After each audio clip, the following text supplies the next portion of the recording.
La ville de Villeurbanne a une politique de lutte contre les discriminations historique et très volontaire, notamment dans la petite enfance, concernant l'inclusion des enfants en situation de handicap ou en situation de maladie chronique. Aujourd'hui, on est à Pépilou, qui est cette structure qui met vraiment au cœur de son projet d'établissement la question de l'inclusivité et qui met en place au sein de son équipe et au sein de son fonctionnement quotidien des éléments qui permettent de faire vivre cette inclusivité au plus près des besoins de chaque enfant. Et c'est donc un établissement tout à fait exemplaire que nous sommes très fiers d'avoir sur notre territoire à Villeurbanne et d'accompagner et de soutenir.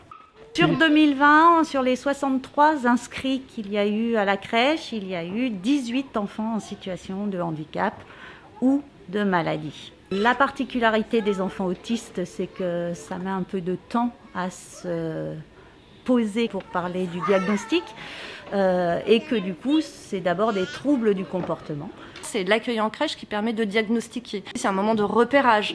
Et donc les professionnels ont des rôles extrêmement importants pour repérer la situation, partager cela avec d'autres professionnels, orienter, accompagner les familles dans ce diagnostic. Et ça nécessite de la part de la ville de Villeurbanne qui est mobilisée sur un projet d'inclusion, de former très régulièrement ces équipes. Les personnels sont formés à l'accueil d'enfants en situation de handicap. L'autisme, bien sûr, est particulier au milieu des handicaps.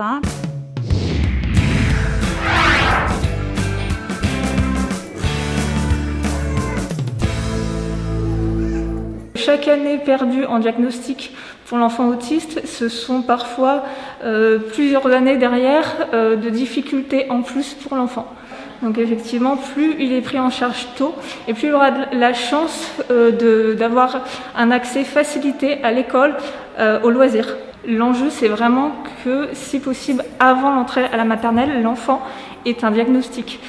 C'est pour ça que c'est important vraiment de repérer les symptômes de l'autisme et surtout de leur permettre d'avoir accès aux soins et aux adaptations dont ils ont besoin le plus tôt possible. Ce retard de diagnostic est encore plus fort pour les petites filles.